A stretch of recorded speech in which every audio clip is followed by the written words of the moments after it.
Alright, what's up guys? Back again with another video. Last episode we went over classes and declaring objects of those classes, and that can allow us to do some pretty cool stuff and make humans. That's what we did last episode at least.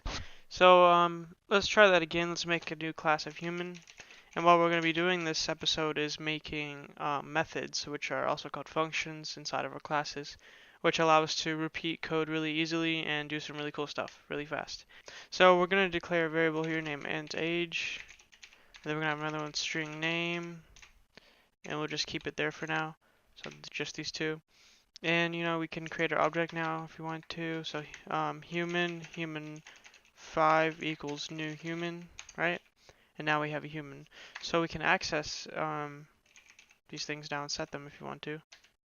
So human.age equals 56, and then human 5.name equals Terry. Okay, and so we can these are now set to human 5. These things were here. So anyway, so we'll print them out. Oops. Age. Oops. Alright, we have to have human 5.age. Unless we set it to a variable. We can do that if we want to. So like yes equals human 5.age, something like that. Oh, int yes. So yeah, if you want to do that if you're lazy like me. So anyway, so human 5.age, and then we can print that out. So I mean that's pretty cool. But you have to know something. If we're going to do this inside of here for some reason, you don't have to have human 5, right? Because that doesn't make sense. You can't have human 5 because like it just doesn't even exist yet. It's still, this is just a template. You have to remember it's just a template, so you can access them just by typing name or age. So anyway, we're going to create a method here, and the way to make a method is you have the data type, and then you have the name of the method, which is whatever you want it to be.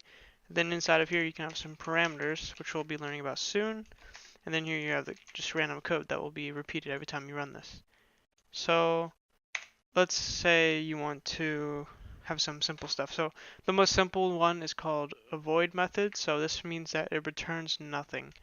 And you will understand what that means in a second after we start returning stuff. So don't worry about it. So just void means it returns nothing. So void is the type.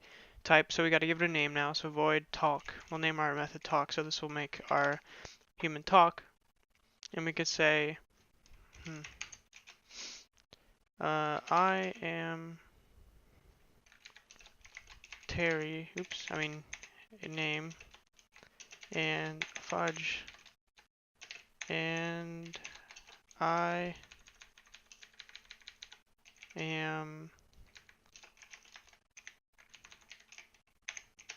I'm struggling to type, oh my gosh.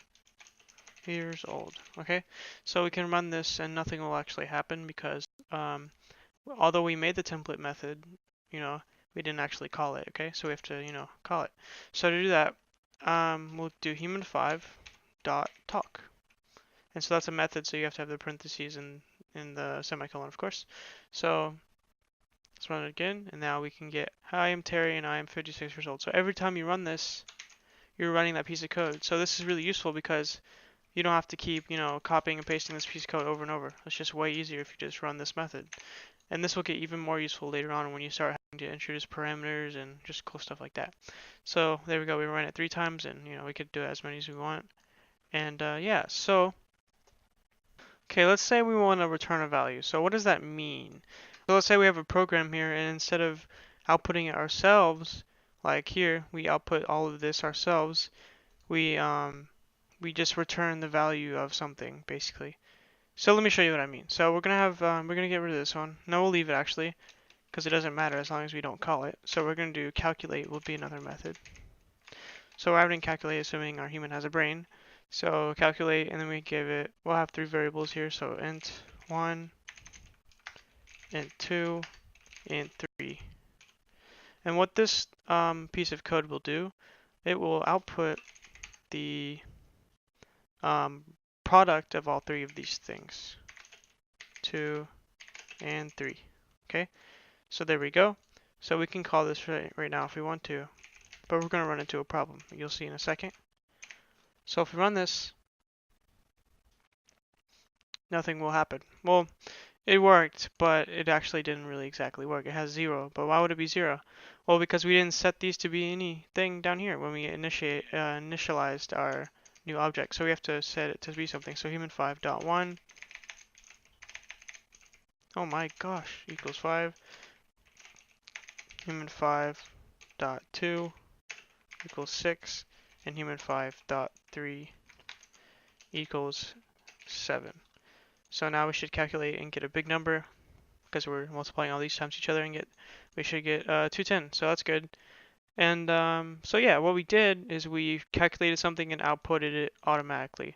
So let's say we want to just give it the value. We just want to have the access to the value, but we don't want to print it by itself because let's say another piece of code here wants to use this product here. So let me show you again what I mean. So this will require us to return a value this time. So we got to get rid of this. And what are we going to return? We're going to return, the product again. So just 1, 2, 3. And this will just allow, when calling it, for you to have access to it. So you can set human5.calculate equal to a variable. We'll do that in a second. But before we use this, we have to change this void here because it's not void anymore. It's actually returning something. So it has to match the return statement. It has to have the same data type. So we're using int here, so it'll probably just be an int. That makes sense, right?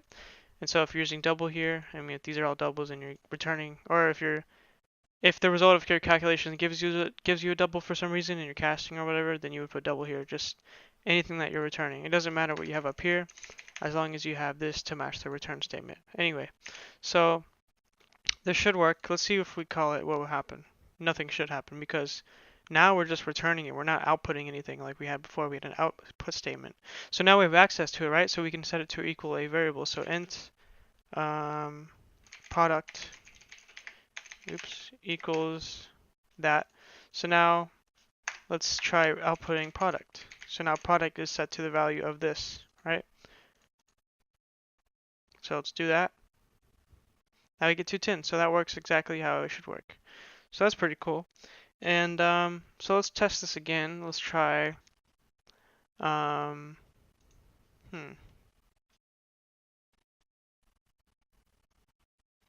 Okay, so let's make another human, okay? And so let's see. We'll do it up here. We'll have human4 equals new human. Okay, and then we can say human4 dot 1. Here, I'll just copy this. There we go. 4, 4, 4, 1, 2, 3. So 4. Now we'll just keep the same values. Okay, so now if we run this, nothing's going to happen because we didn't run calculate yet. So we're just setting the variables, of course. So yeah, let's run calculate, and yeah, so we'll set it int equal to product equals human4 dot calculate. And of course there's an error because we will have two products, so we'll just set this one to product 2 since human5 is bigger than human4 anyway. So we don't need these, of course. So yeah, so we're calculating both of these and giving variables for each of them. So we're only outputting the first one, of course, still. As you can see, they're boxed out, that means they're the same thing. So let's go ahead and output this here. So first human,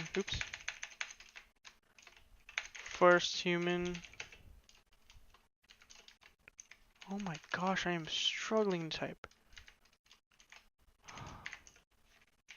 Human4 dot, oh, right, we set it to be product, right? And then second human product 2. So let's run that and see what it returns. So we get first human 210, and then second human 210. So that's what we want. And yeah, so what we're doing is just setting it to equal variables. So that's pretty cool.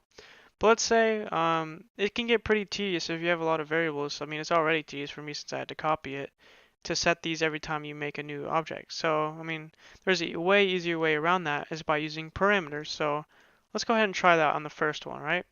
So to introduce parameters here, you have to give them a name, okay? So here we'll have our parameters. So int 1, int 2, and int3. And now it's confused because we have the same thing here. So we don't even need these anymore. So let's just get rid of these. And so now we have parameters here, right? And we don't need these anymore because we'll be using that in a second. So now let's look at our code, right? We have a new human here, and we don't have those variables anymore, but we want to calculate something. We want the product of 3 variables, right? So now for each one, it even tells us here we got to have 3 parameters, and they're all ints. It even gives us the data type we need. So that's pretty cool. So it matches up with this. So we have here, and then we can set 4, 5, 6. Now that is really cool. The IDE even tells you which variable it's matching to. So that's 1, that's 2 here, and that's 3 here. What the heck? Anyway, ignore that. So now we calculated that, and we should get a different product this time because we're doing 4, 5, 6. Oops, we have an error. All right, because we're doing the same thing here. Oopsies. So we got to get rid of this one too. So we're going to calculate this one. So we're going to show that this one's different than this one. So we're going to use different numbers, right? So 5, 6, 7, and they all match up because they're both templates. So it's not actually to that one. They're all making new ones each time. It's a little hard to explain, but yeah. So the second one gets 210 still. So I guess I put the same numbers as before, and then we have 120. So that's pretty cool. So as you can tell, it's way easier if you just input parameters instead of having to set, each one by one. It's like really stupid. Well, it's not stupid, but it's just really tedious, right? So, yeah. So let's try something. We'll go back to talk here, and we'll say we're going to create a new parameter. We can use anything. We can use booleans, whatever, anything, any data type for our parameters here.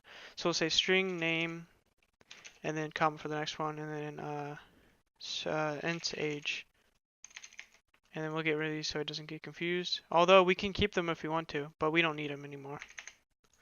Because look, let me show you why I can keep them. These are just these are only applied inside of here, so they don't get confused. Okay, so they only apply in here. So like in here, I mean.